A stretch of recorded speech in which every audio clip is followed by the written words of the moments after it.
Hello, everyone. Alongside Ryan Sir, I'm Don Helbig, and welcome to the Pick Six, the podcast by the Attractions Group, where we bring you the latest top stories from around the amusement and theme park industry. Yeah, and before we delve into this week's Pick Six, let me remind you that you can find us on all your favorite podcast apps: Apple, Google, Spotify. You know the drill. Make sure you follow us on X at attractions_GRP and watch us on YouTube by searching for the Attractions Group Podcast. Don, take story numero uno for us. Kings Dominion is gearing up for its biggest project in over a decade with a new roller coaster set to debut next year at the site of the former volcano, the Blast Coaster.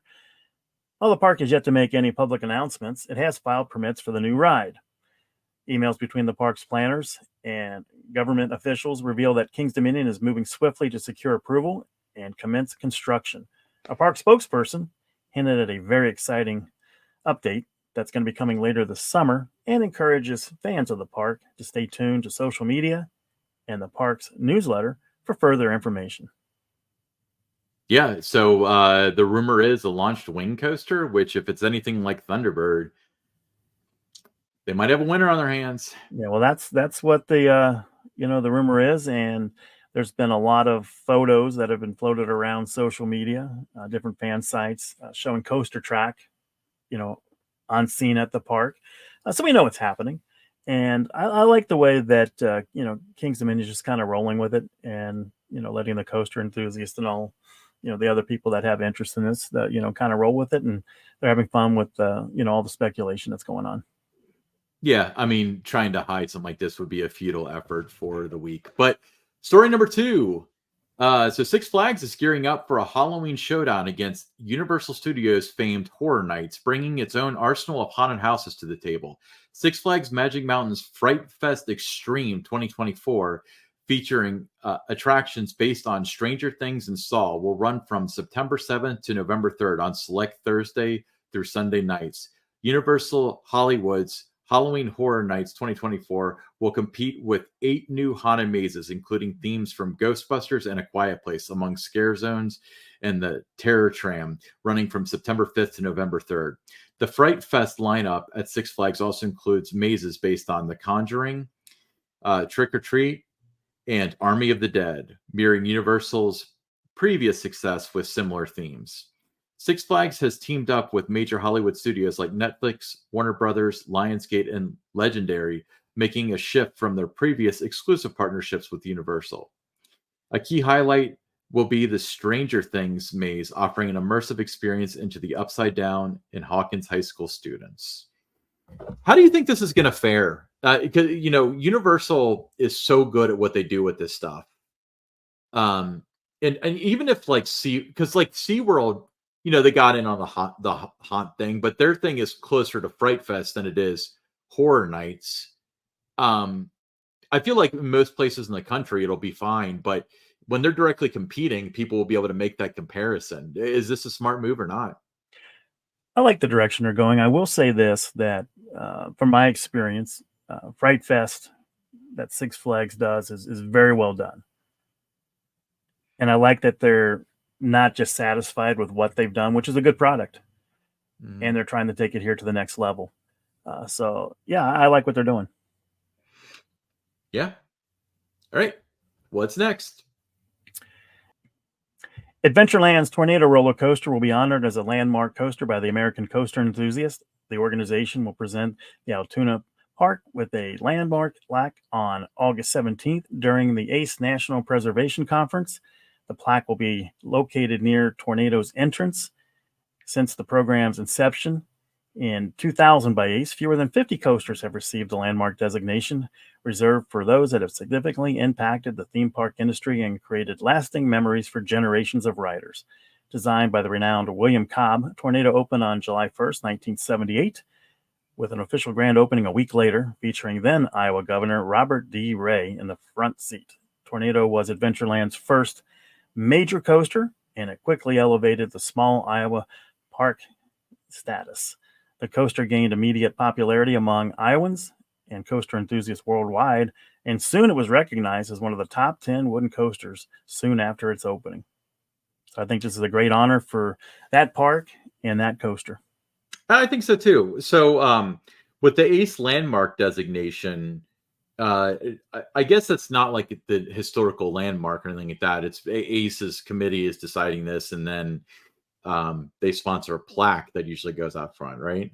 Right, right. And there's several coasters that I've ridden this year that have that designation, and it's a really great thing that ACE does, and it's part of that preservation conference is going to be at this park, so they're tying it in with that. And when you're a park and one of your coasters gets designated by ACE, I mean it's a big deal. Yeah, yeah, a lot of opportunity there. Very cool. All right, next up, who likes to go on a cruise?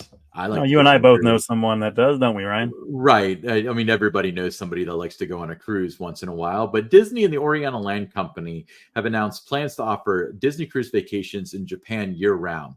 The new Disney ship, tailored specifically for Japanese guests, will feature approximately 1,250 staterooms. This initiative is part of a 10-year, $60 billion expansion in Disney's theme parks and cruise business. The first voyage is scheduled for early 2029. So if it's scheduled for 2029, that implies to me that they're going to build the ship. They're not going to buy it. Right, It right. takes years to build these things, but yeah, very cool. I've never been on a cruise before. Have you? I have not been on a cruise. My daughter went on a Disney cruise last year after she got married for their honeymoon. She absolutely loved it. Uh, she came back and she said her and her husband were now cruise people and highly recommended that my wife and I take a cruise. So it's something that it's on the bucket list. I want to do. And what's amazing to me is how many guests these cruise ships can accommodate. Thousands.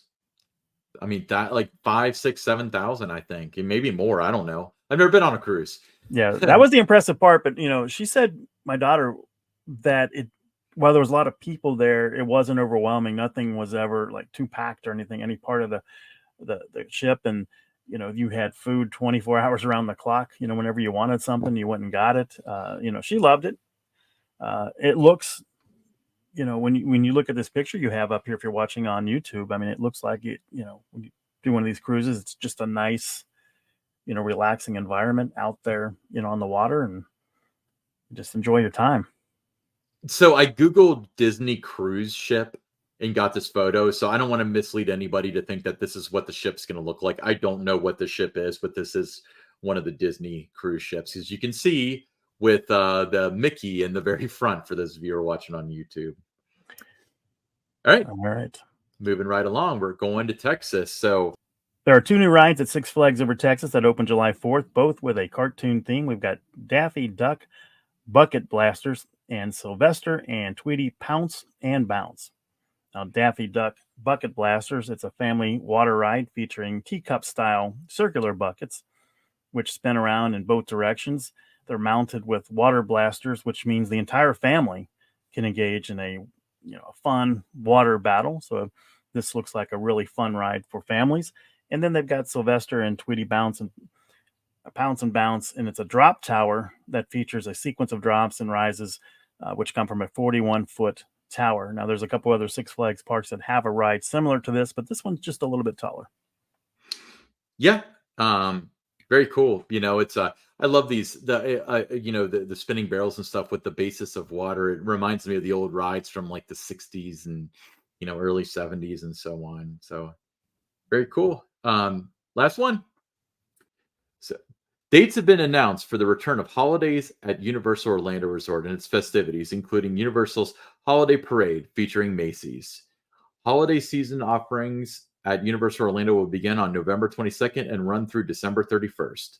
Universal's Holiday Parade featuring Macy's returns to Universal Studios Florida once again this year with characters and floats from the popular Universal and DreamWorks films like Despicable Me, Madagascar, and Shrek. I saw this last year. It was so good. It was awesome. And they had snow. They had snow that came down and confetti coming down like the Beverly Hills section of Universal Studios, and it was so thick that it was like you're in a blizzard. It was just so cool. So I'd highly It recommend was it. pre-COVID the last time I saw a holiday event at Universal, but you're right. I mean, it was so well done, back then, and just what I've seen, pictures and video. it's definitely something that, if you have the opportunity to experience it, you should. Yeah, very cool. All right, well, that rounds it up. Let's move on to the listener questions. So, first listener question is from Brian C. from Boston, New York. He said, "Don, saw you were recently at Six Flags Great Escape. Interested to hear your thoughts on the Comet and what you rank it amongst your wooden coasters." It's one of my favorite wooden coasters. I originally rode it when it was at Crystal Beach. It was known as the Crystal Beach Cyclone. That was a park that was in Ontario. And then after that park closed, it was purchased, relocated to Great Escape. And when I had a season pass there, when I lived in the Albany, New York area in 2006, 07, when that park kind of became my home park, my daughter and I mean, we loved it. I would ride it 15, 20 times each visit. It had been 17 years since I had been back to Great Escape and rode it last week. And, still the same fantastic ride. Could use maybe a little bit of paint. Maybe there's a couple spots where, it could use a little bit of work. But overall, I mean, it's running great for its age. It was at one time, considered one of the 4 or 5 best wooden coasters out there. And we're talking, in the 60s and 70s and 80s. But it's still, it holds up. For me, I would put it in my top, 15 if I was ranking wooden roller coasters. Yeah, very cool. All right, next one, Lisa S. from Florence, Kentucky. My family is planning a trip to Holiday World next week. What do you recommend for our meals? Ryan, what are your favorites there? I would say Plymouth Rock Cafe, PRC, baby. It's a whole Thanksgiving meal that you can get in the middle of a theme park. It's a little carb heavy for like a hot summer day, but it's as good as Thanksgiving as you have it at home. That location has one of my favorite menu items at Holiday World, and that is what they call the turkey bowl. So it's got the corn, it's got mashed potatoes, it's got the turkey, the gravy. I mean, it's just, very filling. But yeah, you're right. It kind of, you're having that Thanksgiving, type of meal there at Holiday World. I also like up near Thunderbird. There's a stand there that has what they call the honey chicken mac and cheese. Mm-hmm. This is amazing. You'd love that. And then if you're out, in the water park, which is included with the park admission, Sam's Barbecue has the smoked pork and smoked brisket. Both of those are, standout menu items. So, there's a lot of great food choices at Holiday World, but those are some of my favorites. Yeah, great question. All right. So that wraps up another Pick Six. And make sure you follow us on all your favorite podcast apps, Apple, Google, Spotify. Slam that YouTube subscribe button and follow us on X at attractions_GRP. We'll see you next week, everybody.